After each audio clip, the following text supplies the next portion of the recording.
നിരവധി ലൈംഗിക പീഡന കേസുകളിൽ പ്രതിയായി കോൺഗ്രസ് തന്നെ ചവിട്ടി പുറത്താക്കിയ പാലക്കാട് എംഎൽഎ രാഹുൽ മാങ്കൂട്ടത്തിലിന്റെ സോഷ്യൽ മീഡിയയിലെ വീഡിയോകളുടെ റീച്ചിൽ കൃത്രിമം കാണിക്കുന്നു എന്നതാണ് പുതിയ ആരോപണം. തെരഞ്ഞെടുപ്പ് പ്രചാരണത്തിന്റെ ഭാഗമായി രാഹുൽ ഫേസ്ബുക്കിൽ പങ്കുവച്ച വീഡിയോകൾക്ക് ലഭിക്കുന്ന ലക്ഷക്കണക്കിന് ലൈക്കുകളും വ്യൂസും പണം നൽകി വാങ്ങിയ വ്യാജ ഐഡികളിൽ നിന്നുള്ളതാണെന്ന് തെളിവുകൾ സഹിതം പലരും പറയുകയാണ്. യൂത്ത് കോൺഗ്രസ് ഇലക്ഷൻ മുതൽ അടിമുടി വ്യാജനായ ഇയാൾ സോഷ്യൽ മീഡിയയിലും അങ്ങനെ ആയതിൽ അത്ഭുതം തോന്നേണ്ട കാര്യവുമില്ല. മറക്കരുത്, നാളെ വോട്ട് ചെയ്യാൻ പോകുമ്പോൾ ഇക്കഴിഞ്ഞ 10 വർഷം മറന്നുപോകരുത് എന്ന തലക്കെട്ടോടെ രാഹുൽ മാങ്കൂട്ടത്തിൽ ഫേസ്ബുക്കിൽ പോസ്റ്റ് ചെയ്ത ഒരു വീഡിയോക്ക് 138Kയിൽ കൂടുതൽ ലൈക്കും 20 ലക്ഷത്തിനടുത്ത് വ്യൂസും ഉണ്ടായിരുന്നു. കൂടാതെ വയനാട് ടൗൺഷിപ്പ് ഉൾപ്പെടെയുള്ള വിഷയങ്ങളിലെ പഴയ വീഡിയോകൾക്കും വലിയ റീച്ചുണ്ട്. എന്നാൽ ഈ റീച്ച് സമൂഹ മാധ്യമങ്ങളിൽ കൃത്രിമം കാട്ടി ഉണ്ടാക്കിയതാണെന്ന ആരോപണമാണ് ഇപ്പോൾ ഉയരുന്നത്. കോൺഗ്രസിന്റെ അറിയപ്പെടുന്ന യുവനേതാവിൽ നിന്ന് പിന്നീട് വിവാദ നായകനായി മാറിയതാണ് രാഹുൽ മാങ്കൂട്ടത്തിലിന്റെ രാഷ്ട്രീയ ജീവിതം. വളരെ മോശപ്പെട്ട കയ്യിലിരിപ്പ് കൊണ്ട് രാഷ്ട്രീയ ഭാവി ഏറെക്കുറെ നശിച്ചിരിക്കുന്ന അവസ്ഥയിലാണ്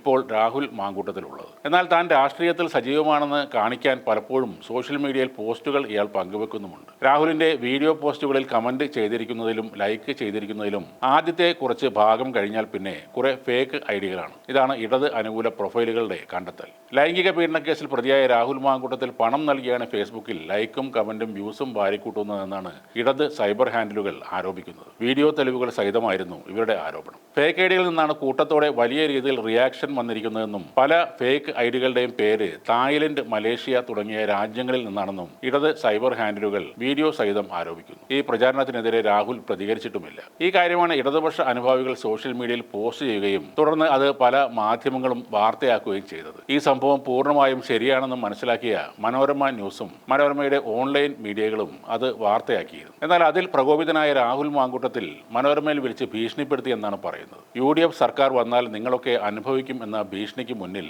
മനോരമ വഴങ്ങിയെന്നും പറയുന്നു. തുടർന്ന് മനോരമ എല്ലായിടത്തു നിന്നും ആ വാർത്ത ഒഴിവാക്കുകയും ചെയ്തു. ഇത്തരം വാർത്ത കൊടുക്കുന്നവർക്ക് വരെ ഭീഷണി ഉണ്ടെന്നാണ് കേൾക്കുന്നത്. MLA ആയി പ്രവർത്തനം ഒന്നും ഇല്ലെങ്കിലും വയനാട് പിരിച്ച കാശ് നല്ല രീതിയിൽ കയ്യിലുണ്ടെന്നും ആ പണം വെച്ചാണ് ഈ കളികൾ എന്നുമാണ് ഇടത് സൈബർ വിങ്ങുകളിൽ ഉയരുന്ന ആരോപണം. രാഹുൽ മാങ്കൂട്ടത്തിൽ കോൺഗ്രസ് കണ്ടതിൽ വെച്ച് ഏറ്റവും വൃത്തികെട്ട ഒരാളാണ്. ഇയാൾ രാഷ്ട്രീയത്തിലേക്ക് വരാതെ നോക്കേണ്ടത് കോൺഗ്രസിന്റെ ഉത്തരവാദിത്തമാണ്. ജയിച്ചാലും തോറ്റാലും പാർട്ടിയിൽ ഇയാൾ തിരിച്ചു വരുന്നത് അവർക്ക് കൂടുതൽ ദോഷമേ ഉണ്ടാക്കൂ. ഒരു യുവനേതാവ് ലൈംഗിക പീഡനങ്ങളുടെ പരമ്പര നടത്തിയപ്പോൾ പാർട്ടി അയാളെ പുറത്താക്കും. ഇപ്പോൾ അയാൾക്ക് പകരം വെക്കാൻ പോലും ഒരു നേതാവ് ഇല്ലെങ്കിൽ അത് കോൺഗ്രസിന്റെ മാത്രം പ്രശ്നമാണ്.